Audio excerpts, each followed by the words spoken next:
الحمد لله الذي جعل الشمس والقمر بحسبان والنجم الحمد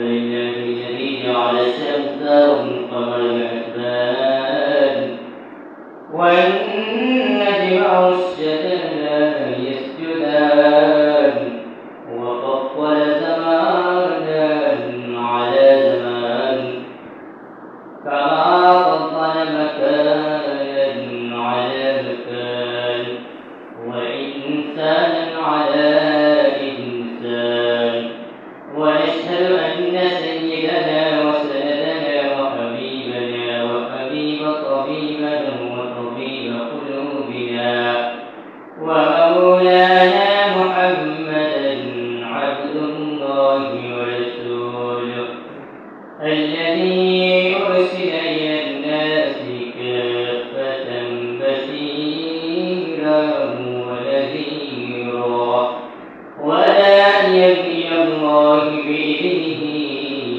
وسراجا وقمرا منيرا أما بعد فأعوذ بالله من الشيطان الرجيم بسم الله الرحمن الرحيم اتل ما أوحي إليك من الكتاب وأقم الصلاة إن الصلاة تنهى عن الفحشاء والمنكر ولذكر الله أكبر والله يعلم ما تصنعون.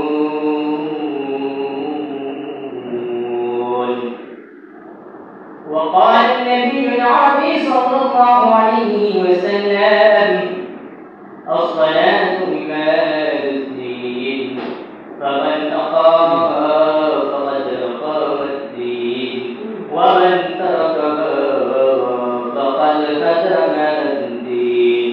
وقال النبي العربي صلى الله عليه وسلم من ترك الصلاة متعمدا فقد كفر أو كما قال النبي العربي صلى الله عليه وسلم. وقال تعالى في شأن حبيبه إن الله وملائكته يصلون على النبي يا أيها الذين آمنوا صلوا عليه وسلموا تسليما. اللهم صل على محمد وعلى آل محمد كما صليت على إبراهيم وعلى آل إبراهيم إنك حميد مجيد. اللهم بارك على محمد وعلى آل محمد كما باركت على إبراهيم وعلى آل إبراهيم إنك حميد مجيد. মহানবী করিমের দয়ায় লাখ কোটি শুকর যে মহানবী করিম আপনাকে আমাকে দয়া করে মায়া করে পবিত্র দিন মহায়ের মধ্যে তার পবিত্র ঘর মসজিদের মধ্যে আশ্রয় এবং বসার তৌফিক দিয়েছেন। এই জন্য কালিমাতে শুকর আদায় করে বলি আলহামদুলিল্লাহ। আল্লাহ রাব্বুল আলামিন আমাদেরকে এত বড় নিয়ামত দিয়েছেন, তারপর সবথেকে বড় নিয়ামত হলো আমাদেরকে মাশরাফুল মাখলুকাত সৃষ্টির সেরা মানুষ বানিয়েছে। শুধু তাই নয়, আল্লাহ রাব্বুল আলামিন আমাদেরকে মানুষ বানিয়ে আখেরি পয়গম্বর মুহাম্মদ রাসূলুল্লাহ সাল্লাল্লাহু আলাইহি ওয়াসাল্লামের উম্মত হিসেবে আমাদেরকে দুনিয়ার মধ্যে পাঠিয়েছে। আল্লাহ রাব্বুল আলামিন আমাদের দুনিয়ার মধ্যে পাঠাইছে এই জন্য একটি আমাদেরকে বিধান দিয়েছে। ঈমান আনার পর আমাদের সবথেকে বড় গুরুত্বপূর্ণ আমল কোনটি? নামাজ। কোনটি? নামাজ। আল্লাহ রাব্বুল আলামিন বলেন উতলু মা উহিয়া ইলাইকা মিনাল কিতাব ওয়া আকিমিস সালাহ ইন্নাস সালাতা তানহা আনিল ফাহশাই ওয়াল মুনকার ওয়া লাযিকরুল্লাহি আকবার ওয়াল্লাহু ইয়া'লামু মা তাসনাউন। আল্লাহ রাব্বুল আলামিন বলেন উতলু মা উহিয়া ইলাইকা মিনাল কিতাব, ও নবী আপনার উপর যাই কিতাব অবতীর্ণ হয়েছে তা আপনি একটু তেলাওয়াত করেন, পাঠ করেন। ওয়া আকিমিস সালাহ, নামাজ কায়েম করেন। ইন্নাস সালাতা তানহা আনিল ফাহশাই ওয়াল মুনকার, নিশ্চয় নামাজ অশ্লীল অপরিচিত কাজ থেকে বিরত রাখে। নিশ্চয় নামাজ অশ্লীল অপরিচিত কাজ থেকে বিরত রাখে। ওয়া লাযিকরুল্লাহি আকবার, সবথেকে বড় জিকির আল্লাহর জিকির হলো সবথেকে বড়। ওয়াল্লাহু ইয়া'লামু মা তাসনাউন, আল্লাহ রাব্বুল আলামিন সব কিছু জানেন যা তোমরা করো। অর্থাৎ আমরা যদি আমরা দুনিয়ার কেউ দেখে না সেটা দেখে কে? যেটা কেউ দেখে না সেটা দেখে কে? আমার আল্লাহ। যেটা মানুষ দেখে না সেইগুলো দেখে আল্লাহ। আল্লাহ রাব্বুল আলামিন বলেন আল্লাহু ইয়া'লামু মা তাসনাউন, আমার বান্দারা তোমরা যা কিছু করো সব কিছু আমি আল্লাহ জানি। তোমরা যা কিছু করো আমার আল্লাহ জানে, যা কিছু শোনো সব কিছু কথা বলো। আল্লাহ রাব্বুল আলামিন বলেন তোমরা দুইজন দুজনের মধ্যে যদি কোনো কথা বলো সেই কথা আমার আল্লাহ রাব্বুল আলামিন শুনেন। তোমরা যা কিছু লুকিয়ে লুকিয়ে দেখো না কেন তা দুনিয়ার কোন মানুষ যদি না দেখে সেটা দেখে কি? সেটা দেখে আমার আল্লাহ। আপনি গুনাহ করেছেন, আপনি গুনাহ করেছেন, গুনাহ এবং দুনিয়ার কোন মানুষ যেটা জানে না সেটা জানে কে? আমার আল্লাহ জানে। মানুষ যেটা জানে না সেটাও আমার আল্লাহ রাব্বুল আলামিন জানে। একটু জমিয়ে বসে না, একটু সবাই জমিয়ে বসে। মাইকেল স্ট্যান্ড নাই, আটকা কাটতো সবাই নিজে চেষ্টা করা আমার হয়েছে না।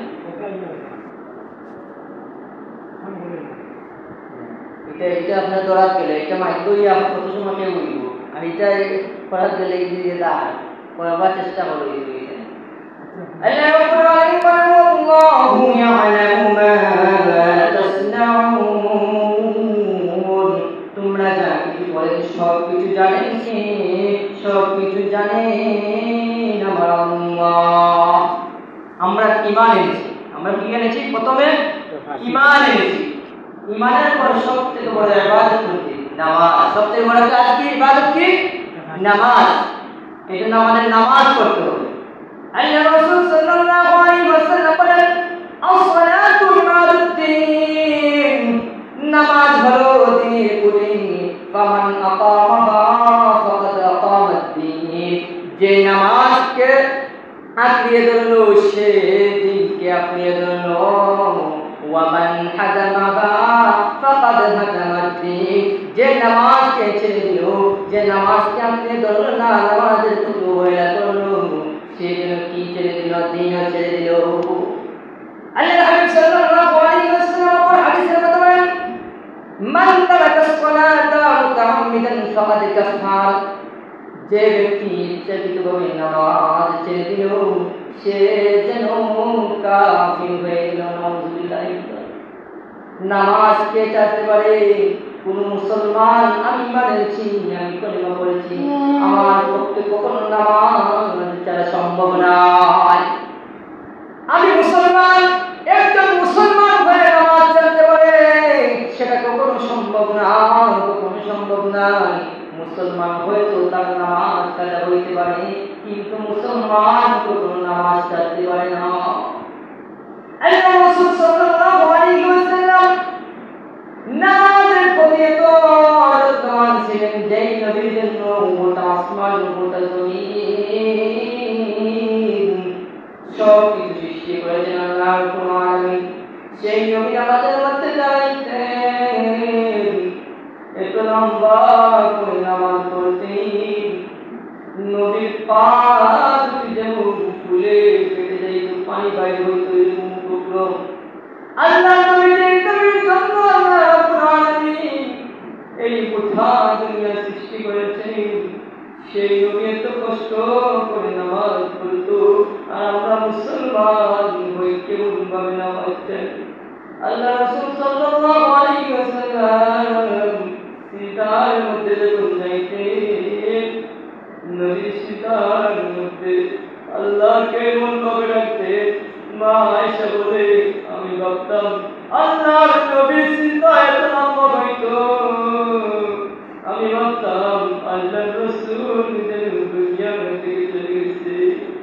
যেই নবীর জন্য গোটা জমিন গোটা আসমান সৃষ্টি করেছে, সেই নবী এত লম্বা এত কষ্ট করে নামাজ পড়ছে, আর আমি মুসলমান ঈমান আনছি নামাজের প্রতি গাফিল। আল্লাহ রাসূল সাল্লাল্লাহু আলাইহি ওয়াসাল্লাম উনার যত সন্তান ছিল, দুনিয়ার মধ্যে যত আত্মীয় ছিল, সব তাকে আল্লাহ রাসূল যাকে মহব্বত করতেন, সেই মেয়েটার হলো ফাতেমা। যে যুবকদেরকে শিশুদেরকে মহব্বত করতেন, সেই শিশু দুইটা হলো হাসান হুসাইন। আল্লাহ রাসূল সাল্লাল্লাহু আলাইহি ওয়াসাল্লাম নামাজ পড়তেন, হাসান হুসাইন তার উপরের মধ্যে উঠে যেত, তারপর আল্লাহ রাসূল নামাজ সংক্ষেপ করতেন না, নামাজ চালিয়ে দিতেন। সাহাবায়ে কেরামগণ যখন বিপদের মধ্যে পড়তেন, মুসিবতের মধ্যে পড়তেন, সাহাবায়ে কেরামগণ নামাজের মধ্যে দাঁড়িয়ে যাইতেন।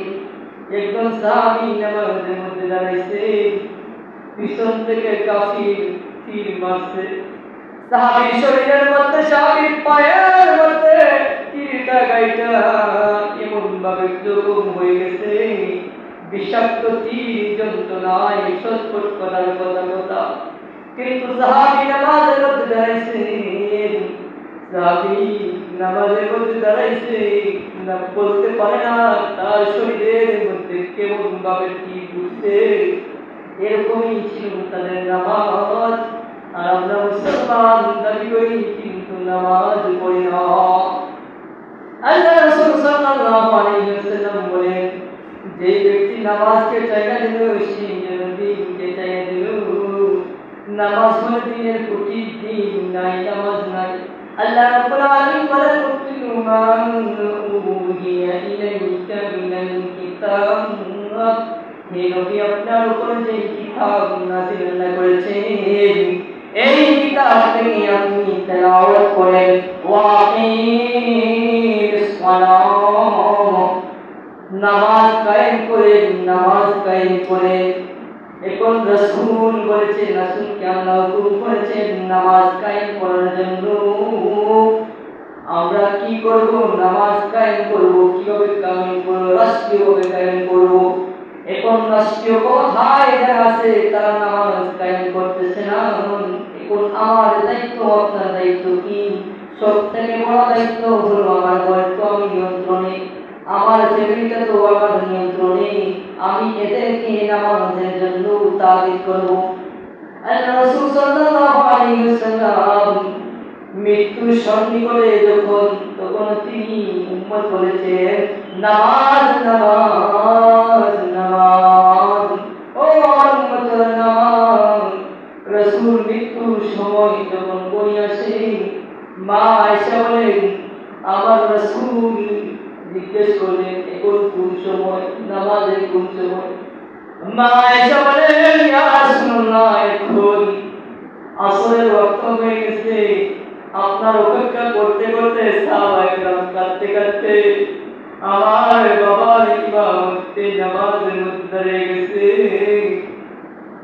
আল্লাহ নবী বেহুশ অবস্থায় তখন তিনি বললেন, আয়েশা, আমার মাথাটা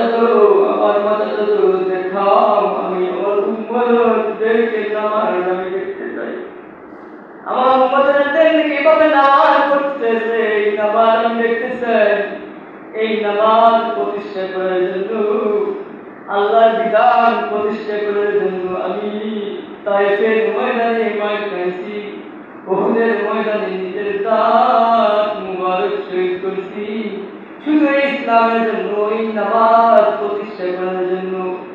আল্লাহ রাসূল সাল্লাল্লাহু আলাইহি ওয়াসাল্লামের মসজিদে নববীর পাশে ছিল মা আয়েশার কামরা।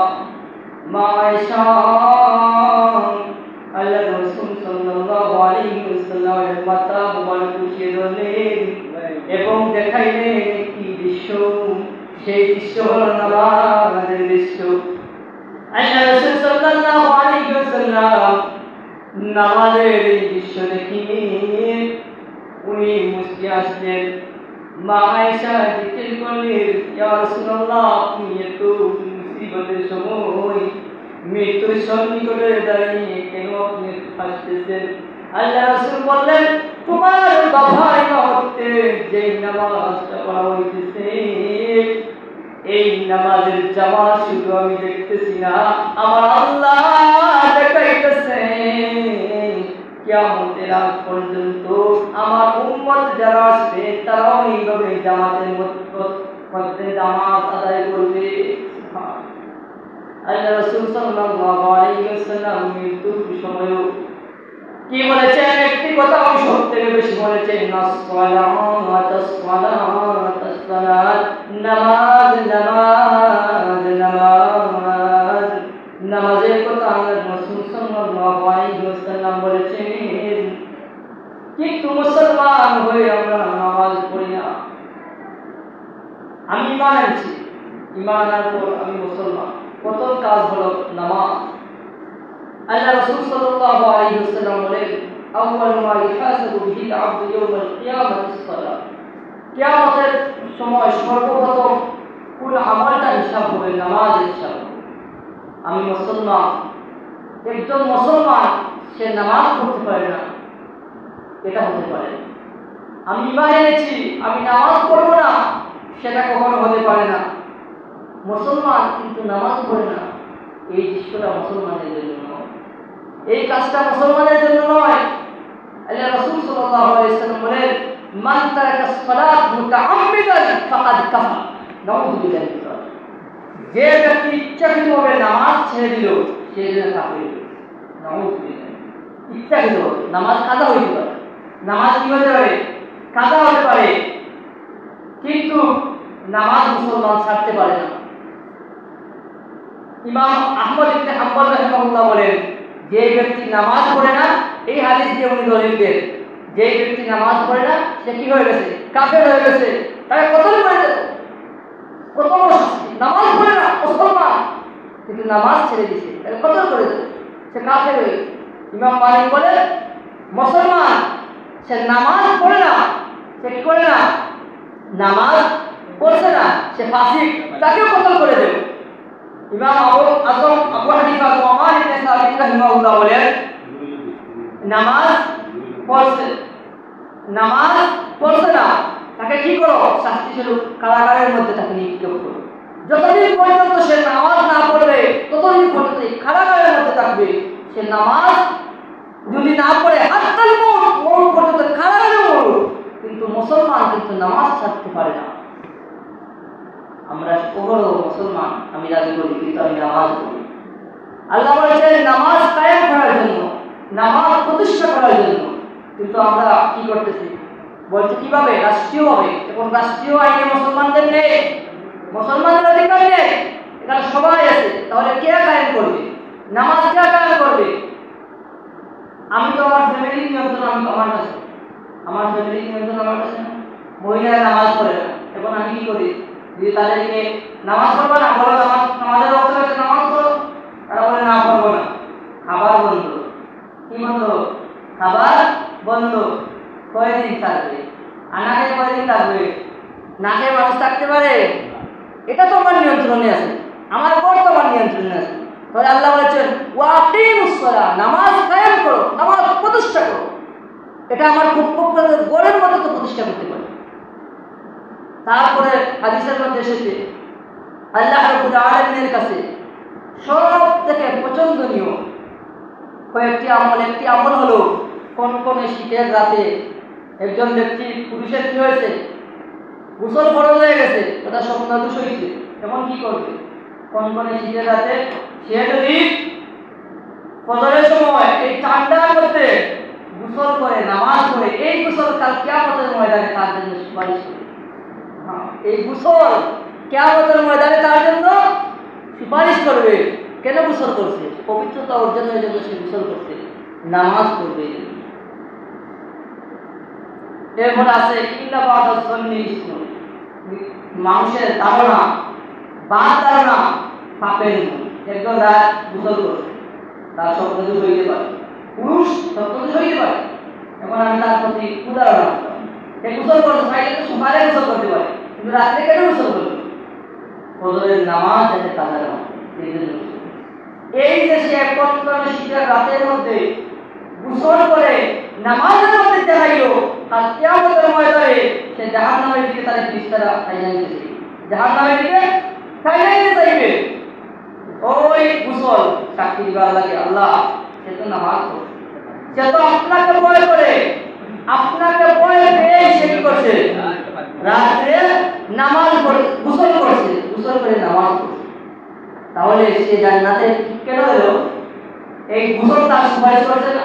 আমরা এই নামাজের মধ্যে মসজিদের যেই জায়গায় সিজদা করি, আর কিয়ামতের ময়দানে সিজদার স্থান আমার জন্য কি করবে? আল্লাহ রাব্বুল আলামিন সুপারিশ করবে, হে আল্লাহ, সে তো নামাজ পড়ছে, আপনি তাকে মাফ করে দিন। এই নামাজ সুপারিশ করবে, এই নামাজের জায়গা সুপারিশ করবে। এখন আমার নামাজ কোন সময় সুপারিশ করবে? যে সময় এই নামাজ হবে আমার ইখলাসের সময়। ইন্নামাল আমালু বিন্নিয়াত, সমস্ত আমল নিয়তের উপর নির্ভর করে। এরপর অনেকে আছে হজ করে, কোরবানি দেয়, যাকাত দেয়, নামাজ পড়ে, তার নামাজ কি হয় না? কিয়ামতের ময়দানে তাকে বলা হবে, গতকাল আমরা হাদিস পড়ছি, কিছু আলোচনা করছি। তো এই নামাজ আল্লাহ রাব্বুল আলামিন যখন তাকে নামাজের হিসাব চাইবে, তখন সে বলবে আল্লাহ আমার নামাজ, বলবে তোমার নামাজ কোথায়? আল্লাহ আমি তো নামাজ পড়ছি, তুমি তো আমাকে সন্তুষ্ট করার জন্য নামাজ পড়ছি না। মানুষ তোমাকে মুসল্লি বলবে, মানুষ তোমাকে নামাজি বলবে, মানুষ তোমাকে জিকিরকারী বলবে, মানুষ তোমাকে হাজি বলবে, মানুষ তোমাকে দাবি বলবে। এই জন্য নাম করেছো, জিকির করেছো, এই জন্য তুমি নামাজ পড়েছো। দুনিয়াতে তো পেয়ে গেছো, দুনিয়াতে পেয়ে গেছো, মানুষ তোমাকে নামাজি বলেছে, মুসল্লি বলেছে, তোমাকে সম্মান দিয়েছে, সেটাই তো তুমি চেয়েছো। দুনিয়াতে পাইছো, তাহলে এখন আর কি পাওয়া যাবে? এই জন্য আমার নামাজ হবে ইখলাস হচ্ছে, মানুষকে দেখানোর জন্য নামাজ, একমাত্র আল্লাহকে রাজি আর খুশি করার জন্য নামাজ। আল্লাহকে রাজি খুশি করার জন্য নামাজ হবে, দুনিয়ার কোনো মানুষকে দেখানোর জন্য আর কোনো ইবাদত হবে না। এখন আমি মসজিদে দান করি, মাদ্রাসায় দান করি, আলহামদুলিল্লাহ। এখন আমার ভাইকে, আমার ভাই এভাবে, তাকে আমি দান করি। এই দান কতটুকু হবে? কত টাকা দরকার? মসজিদে, মাদ্রাসা, হুজুরের না আমার ভাইয়ের? কারো আমার ভাইয়ের। প্রতিটি ক্ষেত্র, আমার প্রতিটি ক্ষেত্র এই সময় আমার আমল কবুল হবে যখন আমার নিয়মটা শুরু হবে। যে নামাজ হবে ইখলাস হচ্ছে। এখন আমি নামাজ পড়ি, আমি কি করি? নামাজ পড়ি। এখন আমি বললাম এই যে কমকে নামাজ পড়ে না, এরা বাজারের মধ্যে ঘোরাফেরা করে, এরা কি করে? ঘোরাফেরা করে। আপনি সমালোচনা করতেন, আপনার তো একটু চিন্তা থাকতো, একটু কষ্ট থাকতো, আমার মুসলমান ভাই মুসলমান, কিন্তু সে নামাজ পড়ে না। এই জন্য আমার ফিকির থাকতো, তাকে আমি দাওয়াত দিতাম, তার কাছে যাইতাম, গিয়ে বলতাম ভাই নামাজের দাওয়াত কেমন ধরবো? ভাই আসেন, হাত ধরে ঠানানো, আগে তো কি বললো ঠানানো, আসেন। এখন যদি সে বলে তোমার নামাজ পড়ো, আমার নামাজের প্রয়োজন নেই, সে গুণাগার হইবেন না। কার কারণে গুণাগার হইবে? আমি তো তাকে হাতে ধরে ঠানাতাম। এখন তাকে দাওয়াত কিভাবে হবে? মুসা আলাইহিস সালাম সব থেকে গরম নবী ছিলেন, গরম রাসূল ছিলেন, ওনার মেজাজ খুব কড়া। আল্লাহ রাব্বুল আলামিন ওনাকে বলছিলেন, হে মুসা, দাওয়াত কেমন দিবে ফিরআউনের কাছে? নরম ভাবে দাওয়াত দিবে, দাওয়াতের কাজ নরমভাবে করবে, গরমভাবে করতে হবে না, নরমভাবে দাওয়াত করবে। এবং নামাজের জন্য কিভাবে দাওয়াত দিতে পারি? আজান হয়েছে ভাই, আজান হয়েছে, আজান হওয়ার মানে কি? সে শুনে নাই, তার কানে তো সে শুনছে, এটার অর্থ আমার দাওয়াত। এটাও কি দাওয়াত? আমার দাওয়াত হয়ে গেল। এটা কি হয়ে গেল? আমার দাওয়াত হয়ে গেল, আমাদের দাওয়াত হয়ে গেল। এই জন্য দাওয়াত হবে নরম দিনের সাথে, নরম দিনের সাথে দাওয়াত হবে, একমাত্র সাথে দাওয়াত হবে। এইরকম দাওয়াত আমরা দেবো। নামাজ পড়বে একমাত্র আল্লাহকে রাজি খুশি করার জন্য, কোনো মানুষকে দেখানোর জন্য, যাতে আমাদের নামাজ